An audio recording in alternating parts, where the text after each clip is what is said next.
जय हिंद to all of you. स्वागत है आप सभी का हनुमान जी के पॉइंट में। साथियों, हम लोग अपने जीडी के एग्जाम के लिए मोस्ट इम्पॉर्टेंट प्रश्नों को सॉल्व कर रहे हैं। तो जो भी मेरे प्यारे भाई बहन इस चैनल से नए जुड़ रहे हैं वो चैनल को सब्सक्राइब कर लीजिएगा और आप लोगों से रिक्वेस्ट है कि इसको अपने ग्रुप्स में भी शेयर ज़रूर करिएगा।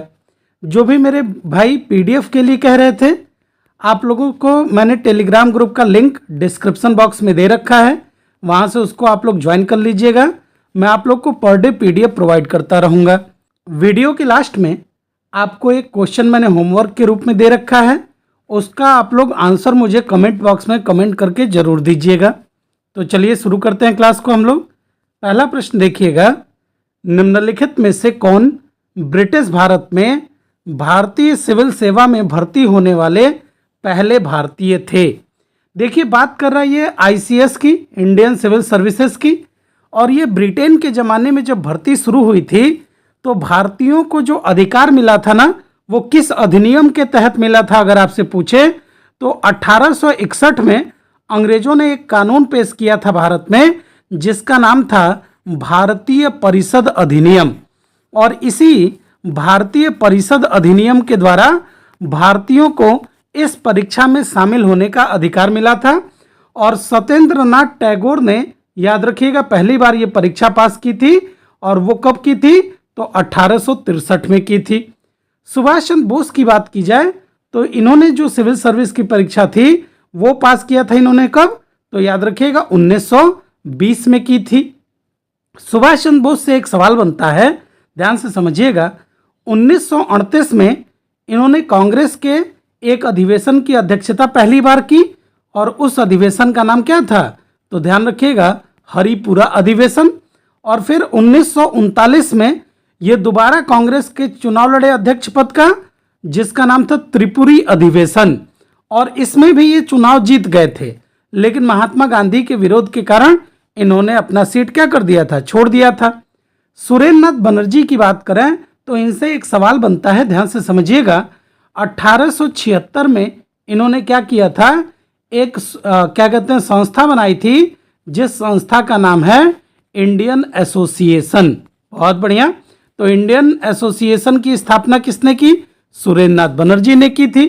रविन्द्रनाथ टैगोर की बात की जाए तो 1913 में इनको क्या मिला था, नोबल पुरस्कार मिला था गीतांजलि पुस्तक के लिए। तो ये सारी बातें आप लोग ध्यान रख सकते हैं। आइए अगला क्वेश्चन देखिए, बहुत बढ़िया। कह रहा है कि स्वामी दयानंद सरस्वती ने एक संगठन डैश दिया हुआ है जिसने हिंदू धर्म में सुधार का प्रयास किया की स्थापना की। बहुत बढ़िया। स्वामी दयानंद सरस्वती को मार्टिन लूथर कहा जाता है, याद रखिएगा। इन्होंने आर्य समाज की स्थापना की थी। और कब की थी आर्य समाज की स्थापना, तो डेट याद रख सकते हैं आप लोग, 10 अप्रैल 1875 को इन्होंने आर्य समाज की स्थापना की थी। आदि हिंदू समाज की बात की जाए तो आदि हिंदू समाज जो था ये दलितों के सामाजिक सुधार के लिए एक संस्था थी, और इसकी स्थापना 1922 में की गई थी। एक व्यक्ति हुआ करते थे जिनका नाम था स्वामी अछूतानंद, याद रखिएगा स्वामी अछूतानंद जी को। वेदांत समाज की अगर बात करें तो वेदांत समाज विवेकानंद जी के द्वारा बनाया गया था। और कहाँ पर, तो इंडिया में नहीं, न्यूयॉर्क में बनाया गया था। और कब बनाया गया था वेदांत समाज, तो ये भी याद रखेंगे 1894 में। आप लोग मुझे कमेंट करके बताइएगा कि आदि ब्रह्म समाज के संस्थापक कौन थे। आइए अगला प्रश्न, दर्शना झावेरी। देखिए, बहुत अच्छा प्रश्न है। दर्शना झावेरी को किस नृत्य शैली के लिए पद्म पुरस्कार मिला था। दर्शना झावेरी ना बच्चों, याद रखिएगा, 4 बहनों में सबसे छोटी बहन थी, और इनको मणिपुरी नृत्य के लिए पद्म पुरस्कार मिल चुका है। इनको कब मिला है ये पुरस्कार, तो याद रखिएगा इनको ये पुरस्कार मिला है आपका 2002 में। इनको ना याद रखेंगे एक और बात, संगीत नाटक अकादमी पुरस्कार भी मिल चुका है। और अगर आपसे पूछ ले कि संगीत नाटक अकादमी पुरस्कार इनको कब मिला था, तो वो ध्यान रख सकते हैं आप लोग 1896 में मिला है। इनको पद्मश्री मैंने बताया 2000 में मिला है। मणिपुरी जो है इसको आप लोग याद रखिएगा। इसमें भगवान कृष्ण और राधा जी के प्रेम कथा का वर्णन होता है। कथक को अगर आप देखेंगे तो ये यूपी से संबंधित है।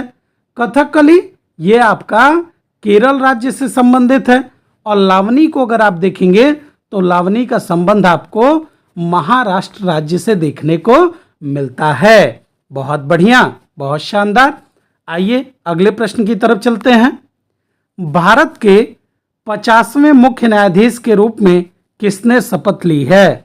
मतलब आपसे सिंपल सा सवाल है, कौन है भारत के 50वें मुख्य न्यायाधीश? तो देखिए, अगर हम लोग सुप्रीम कोर्ट की बात करें ना, तो आप लोग को पता होगा कि संविधान का भाग 5 अनुच्छेद 124 से लेकर के 147 तक में सुप्रीम कोर्ट का उल्लेख किया गया है। सुप्रीम कोर्ट की अगर आपसे पूछे स्थापना कब हुई, तो स्थापना हुई थी 26 जनवरी 1950 को। और सुप्रीम कोर्ट का उद्घाटन कब हुआ था? तो उद्घाटन आप लोग याद रखिएगा, ये हुआ था 28 जनवरी 1950 को। और हीरालाल जे कानिया, एच.जे. कानिया, इसके पहले मुख्य न्यायाधीश रहे। 50वें मुख्य न्यायाधीश की बात करें तो वो हैं आपके धनंजय यशवंत चंद्रचूड़। देखिएगा, इनका कार्यकाल जो है ना, ध्यान रखेंगे आप लोग, 10 नवंबर 2024 को समाप्त हो जाएगा। और हमारे नए अर्थात 51 नंबर के आपको चुनना होगा मुख्य न्यायाधीश। और वो बनने की संभावना है किसकी? तो याद रखेंगे डॉक्टर संजीव खन्ना। तो एग्जाम में कैसा भी प्रश्न बने, सारे प्रश्नों के लिए आपको तैयार रहना है, ध्यान से मन लगा करके। आइए आगे देखिए, मीनाक्षी सुंदरम पिल्लई, बहुत बढ़िया प्रश्न है। मीनाक्षी सुंदरम पिल्लई की बात करें तो ये किस नृत्य शैली के लिए ख्याति लब्ध हैं? अब देखिए, मीनाक्षी सुंदरम पिल्लई जो हैं ये भरतनाट्यम से संबंधित हैं। ऑप्शन सी आपका करेक्ट होगा। भरतनाट्यम ये आपको डांस फॉर्म कहाँ देखने को मिलता है? तो ये हमें तमिलनाडु में देखने को मिलता है भरतनाट्यम। अगर कुचिपुड़ी की बात करें तो ये कहाँ से संबंधित है?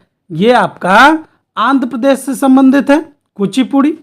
कथकली की बात करें तो मैंने अभी पहले ही बताया, ये आपका केरल से है। और लावनी कहाँ से है? तो लावनी आपका महाराष्ट्र राज्य से है। रिवीजन भी हो गया, बहुत बढ़िया। अगला प्रश्न देखिए, मोठ की मस्जिद को किस शासक के शासनकाल में बनाया गया था? मोठ मस्जिद was built during the period of which ruler? अगर हम बात करें मोठ मस्जिद ना, तो ये विरासत भवन में बना हुआ है। और ये जो आपका विरासत भवन है, ये कहाँ पर है? तो विरासत भवन आपको नई दिल्ली में देखने को मिलेगा। इसकी स्थापना की गई थी, याद रखिएगा, 1505 में। किसके द्वारा? सिकंदर लोदी के द्वारा। तो ऑप्शन ए आपका करेक्ट हो जाएगा। सिकंदर लोदी आपके किस वंश से संबंधित हैं? तो ये आपके लोदी डायनेस्टी से हैं। और लोदी डायनेस्टी को देखेंगे तो संस्थापक कौन है? तो संस्थापक उसका है, याद रखिएगा, बहलोल लोदी। कौन है संस्थापक? बहलोल लोदी। अगर आपसे पूछे कि दिल्ली सल्तनत में प्रथम अफगानी वंश कौन सा था? तो प्रथम अफगानी वंश आपका यही है, जिसका नाम है क्या? लोदी वंश। ध्यान रखेंगे, सिकंदर लोदी, इसको अगर आप देखेंगे तो इसने एक शहर की स्थापना की थी 1504 ईस्वी में। उस शहर को आप लोग किस नाम से जानते हैं? आगरा के नाम से जानते हैं। और आगरा को इसने अपनी कैपिटल भी बनाई थी, राजधानी भी। ये भी पॉइंट ध्यान रख सकते हैं। आइए आगे देखिए, सितंबर 2022 में भारत के 16वें अटॉर्नी जनरल के रूप में किसे नियुक्त किया गया था? देखिए, अटॉर्नी जनरल क्या होता है? ये जो हमारी भारत सरकार है ना, इस भारत सरकार का पर्सनल वकील होता है। कौन? आपका अटॉर्नी जनरल। अगर भारत सरकार के खिलाफ कोई मुकदमा होता है तो उसको कौन देखने जाता है? अटॉर्नी जनरल जाता है। आर्टिकल 76 जब आप पढ़ेंगे संविधान का, तो उसी में आपको ये अटॉर्नी जनरल का उल्लेख मिलता है। और इसकी नियुक्ति किसके द्वारा की जाती है? तो नियुक्ति आप लोग याद रखिएगा, राष्ट्रपति के द्वारा की जाती है। और ये जो आपके बने हैं, कौन बने हैं? आर वेंकट रमनी। तो ऑप्शन बी आपका करेक्ट हो जाएगा। आइए आगे देखिए, हर्षवर्धन और पुलकेशिन द्वितीय के बीच युद्ध किस नदी के तट पर लड़ा गया था? बहुत अच्छा प्रश्न है ये। क्या लग रहा है, क्या उत्तर होगा? तो राइट आंसर होगा आपका नर्मदा नदी, ऑप्शन सी आपका करेक्ट होगा। देखिए हर्षवर्धन ये आपके वर्धन वंश का था। पुलकेशिन द्वितीय ये आपका चालुक्य वंश से संबंधित था। 618 ईस्वी में इन दोनों के बीच में एक युद्ध हुआ था नर्मदा नदी के तट पर, जिसमें हर्षवर्धन हारा था और पुलकेशिन द्वितीय ये आपका जीता था। हर्षवर्धन का शासनकाल अगर आप देखेंगे ना तो 606 ईस्वी से लेकर के 647 ईस्वी तक, याद रखिएगा 647 ईस्वी तक इसका शासनकाल रहा था। हर्षवर्धन ने 3 ग्रंथ लिखे थे, उनका भी नाम नोट कर लीजिएगा। एक ग्रंथ पूछता है नागानंद, एक ग्रंथ पूछता है आपसे रत्नावली, और एक ग्रंथ इसने लिखा था जिसका नाम है प्रियदर्शिका। क्या नाम था? प्रियदर्शिका। और हर्षवर्धन के दरबार में एक साहित्यकार रहते थे जिनका नाम था बाणभट्ट, इनका भी नाम आप लोग याद रखिएगा। आइए आगे, विधवा पुनर्विवाह का समर्थन करने वाले बंगाली सुधारक और लेखक का नाम बताइए। देखिए विधवा पुनर्विवाह की बात की जाए तो 1856 में 1856 में एक अधिनियम पेश किया गया था जिसका नाम था विधवा पुनर्विवाह अधिनियम, है ना। अगर आपसे पूछा जाए कि विधवा पुनर्विवाह अधिनियम का प्रारूप किसने बनाया था, तो प्रारूप तैयार किया था किसने? याद रखेंगे हम लोग, डलहौजी के द्वारा। और इसको प्रारूप को लागू किसने किया था? तो लागू करने का काम किया था कैनिंग ने। तो कैनिंग ने लागू किया, प्रारूप बनाया था किसने? डलहौजी ने। और यही कैनिंग भारत का पहला वायसराय बना था, ये भी आप लोग को पता होगा। अच्छा जी, अगर हम लोग रास बिहारी घोष की बात करें तो 1907 के कांग्रेस का जो सूरत अधिवेशन था ना, इस सूरत अधिवेशन के अध्यक्ष कौन थे? तो यही आपके रास बिहारी घोष। यहीं पर नरम दल और गरम दल के रूप में कांग्रेस का विभाजन हुआ था, याद रखेंगे। बिपिन चंद्रपाल ये गरम दल से संबंधित हैं। अच्छा जी, अगर राइट उत्तर देखेंगे तो ये होगा आपका ईश्वर चंद्र विद्यासागर। बाल गंगाधर तिलक की बात करें तो तिलक की एक पुस्तक है जिस पुस्तक का नाम है गीता रहस्य।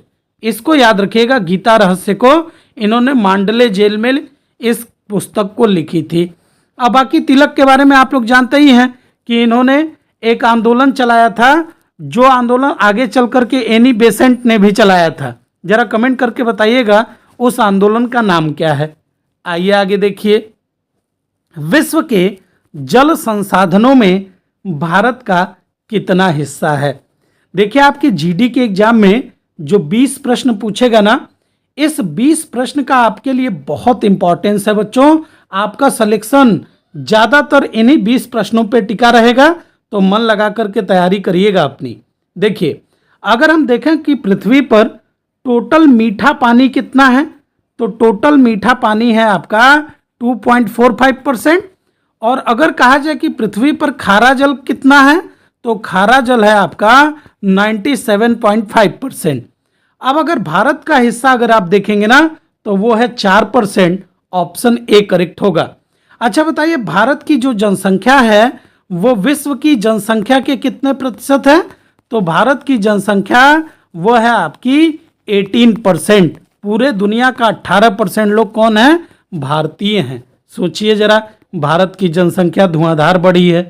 खैर आइए आगे, निम्नलिखित में से कौन रूपांतरित चट्टानों का उदाहरण नहीं है? तो रूपांतरित चट्टान, देखिए क्वार्टजाइट रूपांतरित चट्टान है, शिस्ट रूपांतरित चट्टान है, नीस भी रूपांतरित चट्टान है।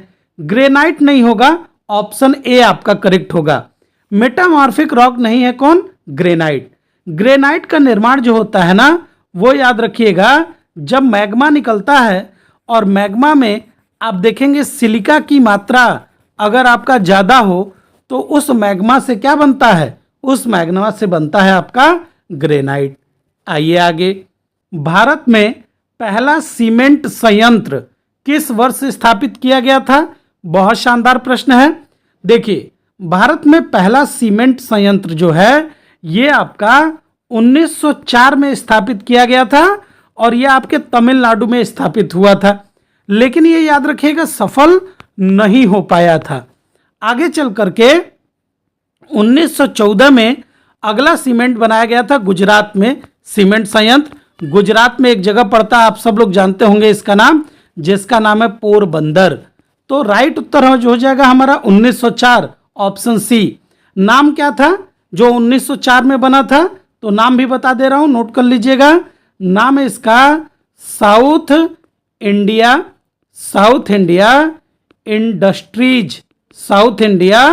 Industries limited. ये भारत की पहली सीमेंट फैक्ट्री थी, सीमेंट संयंत्र था, लेकिन सफल नहीं हुआ था। आइए आगे देखिए, भारत के राष्ट्रपति का चुनाव किसके द्वारा किया जाता है? बहुत बढ़िया प्रश्न है ये।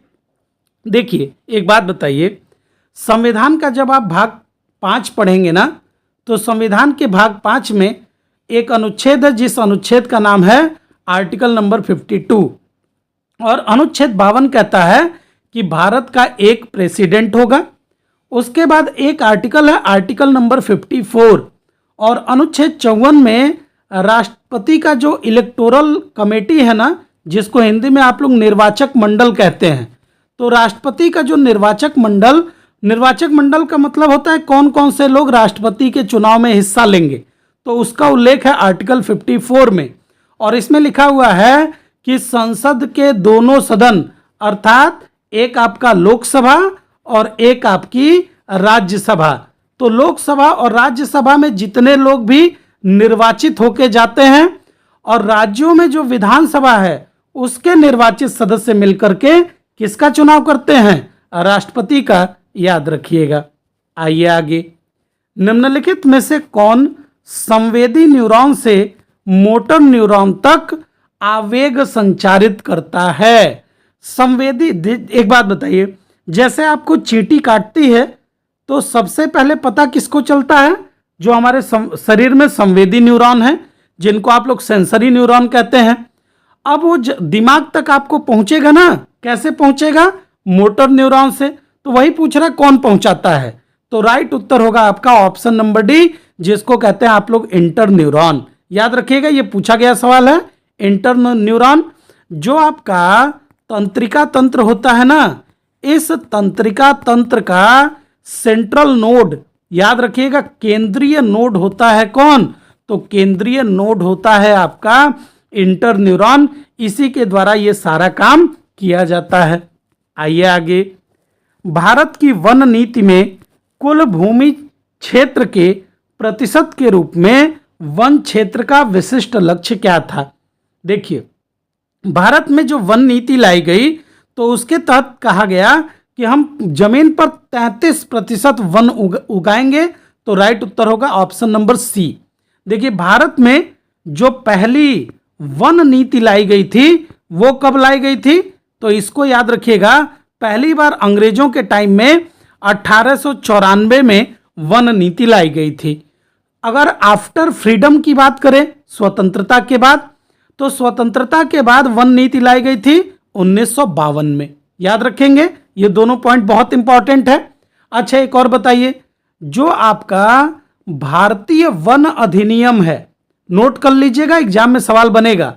जो आपका भारतीय वन अधिनियम है, ये कब आया था? तो ये आया था आपका 1927 में, अंग्रेजों के शासनकाल में। फिर एक अधिनियम आपसे पूछता है कि बताइए वन संरक्षण अधिनियम कब आया? तो वन संरक्षण अधिनियम अगर आपसे पूछा जाए तो यह आज़ादी के बाद 1980 में लाया गया था, आपका वन संरक्षण अधिनियम। ध्यान रखेंगे। एक और बनता है आपसे सवाल कि बताइए पर्यावरण संरक्षण अधिनियम कब लाया गया था? तो पर्यावरण संरक्षण अधिनियम अगर आपसे पूछा जाए तो याद रखिएगा ये 1986 में लाया गया था। एक जगह सारे पॉइंट नोट कर लीजिएगा। आइए आगे, भारतीय इतिहास में बादशाह खान के नाम से कौन जाना जाता है? देखिए, जिनको आप लोग सीमांत गांधी के नाम से जानते हैं ना, सीमांत गांधी, इन्हीं को आप लोग बादशाह खान के नाम से जानते हैं। तो राइट उत्तर होगा खान अब्दुल गफ्फार खान। इन्होंने एक आंदोलन चलाया था जिस आंदोलन का नाम है लाल कुर्ती आंदोलन। याद रखिएगा, लाल कुर्ती आंदोलन किसने चलाया था? तो अंग्रेजों के खिलाफ इन्होंने आंदोलन चलाया, लाल कुर्ती आंदोलन, जिसे आप लोग खुदाई खिदमतगार के नाम से भी जानते हैं। तो खुदाई खिदमतगार आंदोलन कह लीजिए, चाहे आप लोग लाल कुर्ती आंदोलन कह लीजिए, ये दोनों आंदोलन एक ही हैं। खान अब्दुल गफ्फार खान ने चलाया था। ये पहले विदेशी व्यक्ति थे जिन्हें, याद रखिएगा, भारत रत्न दिया गया था। तो भारत रत्न भी इनको प्राप्त हो चुका है। आ जाइए आगे देखिए, लद्दाख के 5 नए जिलों के नाम बताएं जिससे यहां जिलों की संख्या 7 हो गई। देखिए, अभी बड़ा फेमस हुआ करंट अफेयर का क्वेश्चन है आपका। लद्दाख में पहले 2 जिले हुआ करते थे। एक जिला था आपका कौन सा? लेह, और एक जिला था आपका कौन सा?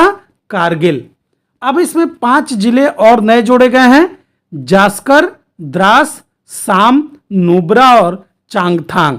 तो हो सकता है आपसे एग्जाम में यहां से सवाल बना दे, तो याद रखिएगा, इंपॉर्टेंट होगा ये आपके एग्जाम के लिए।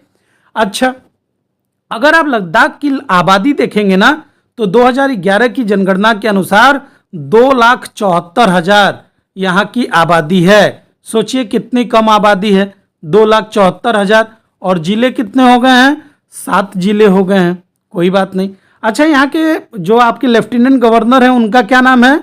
तो उनका भी नाम नोट कर लीजिएगा, अगर पूछ दे एग्जाम में। नाम है बीडी मिश्र। लेफ्टिनेंट गवर्नर कौन है? तो नाम याद रखिएगा, बीडी मिश्र। आइए आगे देखिए, पेरिस पैरालंपिक गेम्स 2024 के उद्घाटन समारोह में भारत के ध्वजवाहक कौन चुने गए? देखिए, अभी आपके पेरिस में ओलंपिक गेम्स भी हुए और पैरालंपिक गेम्स भी हुए। पैरालंपिक गेम्स को देखेंगे तो ये जो विकलांग खिलाड़ी होते हैं ना, ये विकलांग खिलाड़ी आपके पैरा ओलंपिक गेम्स खेलते हैं, और इस बार भारत ने रिकॉर्ड बनाया है।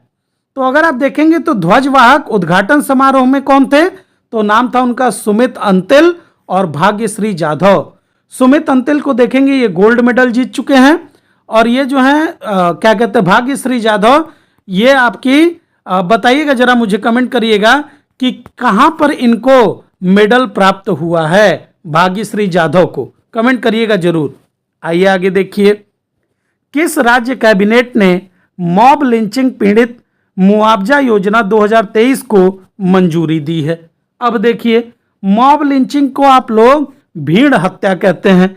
जैसे 500 लोगों की भीड़ इकट्ठा हो गई और किसी व्यक्ति को पीट पीट के मार दिया, तो जिनको मार दिया अब सरकार क्या देगी? मुआवजा देगी। बताइए, सरकार को तो कड़ा कानून बनाना चाहिए, लेकिन चलिए कोई बात नहीं। तो ये काम शुरू किया है किसने? मध्य प्रदेश ने। ऑप्शन सी आपका करेक्ट होगा। कह रहे हैं ये लोग कि अगर मॉब लिंचिंग से किसी की मौत हो गई तो मौत पर उसको 10 लाख रुपए देंगे, और अगर मान लीजिए हाथ पैर टूट गए तो 4 से 6 लाख रुपए तक उनको क्या मिलेगा? मुआवजा मिलेगा। ये सरकार ने ऐसा कहा है। यहाँ के सीएम कौन है? तो सीएम है आपके मोहन यादव। कहाँ के? मध्य प्रदेश के। आइए आगे, विश्व शरणार्थी दिवस कब मनाया जाता है? बहुत बढ़िया प्रश्न है। विश्व शरणार्थी दिवस की बात की जाए तो याद रखिएगा 20 जून, ऑप्शन ए आपका करेक्ट होगा।